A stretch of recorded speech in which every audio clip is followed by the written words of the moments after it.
Boa tarde, meus amados irmãos. Nós estamos mais uma vez aqui no nosso compromisso com Deus e com os irmãos, de estarmos trazendo, à luz do Espírito Santo, os ensinamentos que muitas das vezes são complicados para que os irmãos possam conhecer a verdade e ser libertos de preconceitos e razões erradas. Bom, nós temos nas Escrituras Sagradas escrita o seguinte: não é bom que o homem esteja só. Isso está em Gênesis, Deus falando quando ele viu Adão sozinho. E aí, ele depois teve o cuidado com Adão de trazer uma mulher para Adão. E quando chega lá na frente, Paulo diz assim, obviamente, aparentemente contrariando a palavra de Deus: aqueles que são solteiros, que fiquem que nem eu, que não se case. Afinal de contas, vamos ouvir a voz de Deus dizendo que não é bom que o homem esteja só? Ou vamos ouvir Paulo falando que é melhor a gente ficar sozinho? Porque ele diz que aqueles que são solteiros não se casem. Bom, irmãos, é uma coisa que eu sei que dá muita polêmica. Os ímpios, quando eles leem isso, tem ímpio que gosta de ler a Bíblia para nos chacoalhar, eles fazem o quê? Eles colocam isso para nós em contradição. E sei que muitos irmãos já devem ter ficado em dificuldade com uma pessoa ímpia falando sobre isso. Mas eu vou explicar para o irmão. Quando Deus fala que não é bom que o homem esteja só, meu amado, ele está falando para os filhos de Adão, para aqueles que se casam e se dão em casamento. Quando Paulo fala que aqueles que são solteiros, que fiquem que nem eu, que não se casem, ele está falando para os filhos de Cristo, para homens espirituais que muitas das vezes se abdicam da sua vida material só para servir a Cristo, como foi o caso de Paulo. Mas ele também ainda completa. Mas se não conseguir ficar solteiro, se não conseguir ter uma vida só espiritual, se ainda tiver um pouco de vida carnal, então que se case para não se abrasar. Mas ele diz que é melhor ficar solteiro para os filhos de Cristo. E Deus diz que é melhor que se case para os filhos de Adão. E quando Paulo aconselha que para não se abrasar é se casar, aquele homem ainda está nos conceitos de Adão, ele ainda não está muito espiritual. Como Paulo era um homem muito espiritual, e ele sabe que os filhos de Jesus não se casam e não se dão em casamento, porque vão morar no céu, ele pegou e falou isso. Está explicado, eu creio que eu tenha explicado para os irmãos. Bom, dentro desse assunto, nós vamos ver uma outra razão, né? Que a Bíblia fala lá em Adão que a mulher, ela veio do homem, e que o homem não veio da mulher. E na realidade que a mulher, ela nasceu para obedecer o homem, mas e que o homem nasceu para obedecer a Deus. Aí, mais na frente, nós vamos observar nas Escrituras Sagradas que o apóstolo Paulo ele diz que no Senhor, em Cristo Jesus, a mulher, tanto a mulher nasce do homem, como o homem nasce da mulher. Quando ele fala que tanto a mulher nasce do homem e o homem nasce da mulher, ele está falando da alma que é salva por esse Espírito Santo que desce do céu para habitar naquele corpo que é casa, é templo do Espírito Santo. Então o que ocorre? Quando uma mulher se converte, e se ela tem o dom de ser pastora, na realidade, nós, homens, não podemos tolhi-la. Temos que deixá-la, ela operar no seu ministério, porque o que está emanando dentro do corpo dela, o que está usando o corpo material dela, é o espírito, é um homem interior que é nascido de Deus. E se ela tem aquele dom de ser, se ela está fazendo as funções de um pastor, se Deus colocou naquele corpo aquela função, então nós temos que respeitar. Existem homens que não nasceram para ser pastores, nasceram para ser diácono. Vai ter que respeitar a pastora, porque tem uma autoridade maior dada por Deus. Ela é nascida de Deus. Aquela mulher que vos fala, aquele homem interior que está naquela mulher que está vos explicando, que está explanando a palavra de Deus, que está orando, que está emanando cura, aquela mulher, ela só tem o corpo de mulher, mas o homem interior, aquele que não peca, aquele que é nascido de Deus, aquele é um ser sem sexo, como já falei. Então a mulher, ela vai ter que ser respeitada no seu comportamento, ela vai ter que ser respeitada na sua autoridade de pastora, que muita gente quer desrespeitar, está contrariando a vontade de Deus e às vezes se machuca, porque se levanta contra uma ungida de Deus, porque ela tem um homem interior. Porque a Bíblia diz assim: todo aquele que é nascido de Deus não peca, e o demônio não o toca. Quando fala que é aquele que é nascido de Deus, tem um outro versículo que diz assim para nós, a mesma Bíblia: ainda que o homem exterior, que é o homem da carne, que é aquele que tem a certidão de nascimento, se corrompa, o homem interior, aquele que é nascido de Deus, que tem uma vida oculta, como a mesma Bíblia diz, ele não peca, ele não é daqui, ele é santo e ele é puro. E é Ele que está habitando no nosso interior, e é Ele que faz com que a nossa alma seja salva, porque não vos enganeis, carne e sangue não entram no céu. E quando esta mulher que é pastora, ou aquele homem que é diácono, quando Jesus vier, o corpo de glória que vai ser transformado vai para o céu sem sexo, no céu não tem sexo. São um monte de irmãos glorificando a Deus, Cristo Jesus, o primeiro. Os primórdios é Cristo. E nós vamos junto com ele sermos irmãos de Cristo Jesus.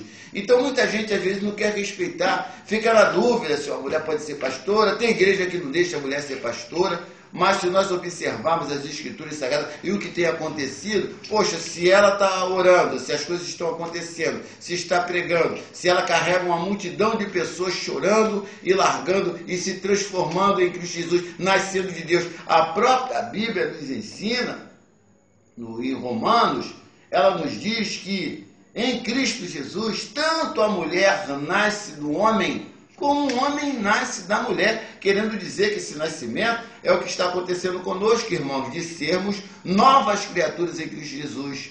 Tanto o homem pode... Em Adão, não. Em Adão, a mulher provém do homem, mas o homem não provém da mulher.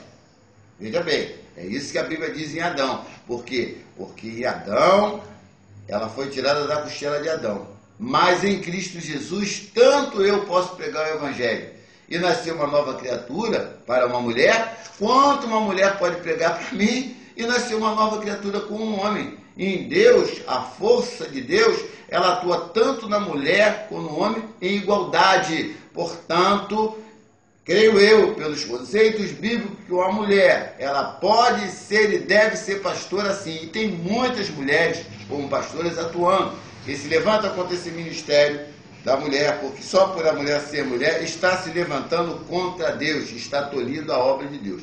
E nós também temos algo interessante, que em Cristo Jesus, nós sabemos que as pessoas são nascidas somente para a santidade, em Cristo Jesus. Existe uma pessoa que habita dentro de você, meu amado, uma pessoa que habita dentro de mim, que essa pessoa, ela não peca. Por isso que a Bíblia diz assim: aquele que disser que não tem pecado é mentiroso, está se referindo ao meu nascimento carnal, ao meu nascimento de Adão, ao meu certidão que está registrado no cartório, na minha certidão. Agora, o homem interior, ele é nascido de Deus, ele veio do alto, ele está habitando nesse corpo de humilhação. Esse não tem certidão de nascimento, a certidão de nascimento dele é o nome dele escrito lá no livro da vida no céu, porque nós vamos para o céu por causa deste santo que habita dentro de nós, que nos transforma, que luta contra a nossa carne, por isso que o nosso corpo é de humilhação.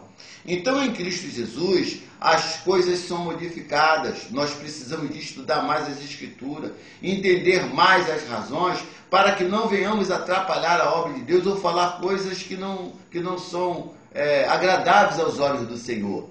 Nós temos que saber que toda mulher tem um homem interior, e todo homem tem um homem interior. A mulher não tem uma mulher interior. Ela tem um santo, um Espírito Santo, igual ao seu, igual ao meu, que nasceu de Deus, para que ela pudesse ser salva e está morando nesta casa de humilhação, como eu já falei, até que Jesus venha. Em consequência disso, nós sabemos agora que a mulher, eu creio que os irmãos agora possam entender que a mulher, ela pode ser pastora sim, e deve ser pastora. Por favor, meu amado, não desrespeite mais o ministério da sua irmã. Se Deus deu esse dom para ela, não deixe que ela vá para outra igreja. Aproveita na sua. Não faça isso. Mude o seu conceito. Existe uma passagem bíblica que diz, Jesus fala assim, não se pode colocar vinho novo em odre velho, porque o odre se rompe e vai o vinho todo embora. E não se pode colocar remendo novo em vestido velho, porque o vestido que já estava velho, que ia consertar, que estava com rombo, vai ficar mais ainda, que ele não vai segurar o remendo. Ou seja, eu estou falando para você, meu amado, e para toda a igreja do Senhor, com a simplicidade do coração, como eu já falei, o meu intuito não é ser mais que ninguém, não é querer saber mais que ninguém, é só de orientar para que os irmãos não caminhem em dificuldade, porque tudo aquilo que é contrário à vontade de Deus, já sabe que é anticristo, né? Se você está olhando as escrituras sagradas, não está entendendo, está fazendo algo diferente do que deve ser feito, isso é uma coisa chamada de anticristo, ou seja, é contrária à vontade de Deus. E, conseguindo desta forma conversar com os irmãos, eu queria falar com os irmãos que nós precisamos que vocês se unam, que nós estejamos mais juntos, que venham perguntas acerca daquilo que está fazendo você sofrer, que você possa colocar as coisas que... você não precisa nem se identificar não, irmão. É só você colocar lá a pergunta que você tem, a dificuldade que você teve, que eu vou procurar a luz das Escrituras Sagradas te esclarecer. Mas é lógico, claro, evidente, que tudo depende de Deus. Eu sou dependente de Deus. O que eu estou vos falando aqui, eu creio que é pelo Espírito Santo que me usa, porque hoje é sexta-feira, eu poderia estar me distraindo, né? Não, estou aqui fazendo a gravação para vocês, no intuito de acolher meus irmãos. Como Jesus disse para Pedro, vou repetir, apacenta as minhas ovelhas, Pedro, tu me amas? Então, eu estou apacentando as ovelhas do Senhor, como disse Pedro. E queria deixar para vocês, dentro ainda deste curso, deste trabalho que estamos fazendo, algo maravilhoso que eu quero deixar uma pergunta para vocês. A Bíblia diz que lá no livro de Romanos, no capítulo 8, no versículo 13, eu vou ler aqui para os irmãos, para que não haja dúvida. Versículo 3 do capítulo 8 nos diz assim: porquanto o que era impossível à lei, visto como estava enferma pela carne, Deus, enviando o seu Filho em semelhança da carne do pecado, pelo pecado, condenou o pecado na carne. Eu vou ler outra vez. Porquanto o que era impossível à lei, visto como estava enferma pela carne, Deus, enviando o seu Filho em semelhança da carne. Não, Deus enviando o seu Filho em semelhança do pecado. Pelo pecado, condenou o pecado na carne. Eu gostaria muito, ficaria muito satisfeito se os irmãos se reunissem, perguntassem um para o outro, perguntassem ao diácono, ao presbítero, até mesmo ao seu próprio pastor, para que vos explicasse sobre esse assunto. Como é esse acontecimento de condenar o pecado pelo pecado na carne. E se os irmãos encontrarem dificuldade, obviamente, eu estarei, se Deus me permitir, porque assim é que Deus quer que nós falemos, e essa é a realidade. Se Deus nos permitir de eu estar aqui convosco de novo, eu gostaria de explicar como é que acontece esse fato de Deus estar castigando o pecado na carne. Castigando o pecado pela carne na carne. Eu gostaria de explicar isso para os irmãos com bastante detalhe, com bastante calma. Eu agradeço a todos vocês que estão conosco, agradeço mesmo de todo o coração e peço a vocês que divulguem o nosso trabalho, que você é um ajudador da obra de Deus. E que Deus te abençoe e te guarde e abençoe toda a sua família. E que você seja próspero espiritualmente, principalmente espiritualmente, na presença de Deus, largando este mundo e já não está valendo de mais nada. É só você olhar a televisão e você já vê como se encontra o mundo hoje. Completamente fora da vontade de Deus. Que Deus te abençoe e te guarde em nome de Jesus. Amém. Amém. Graças a Deus.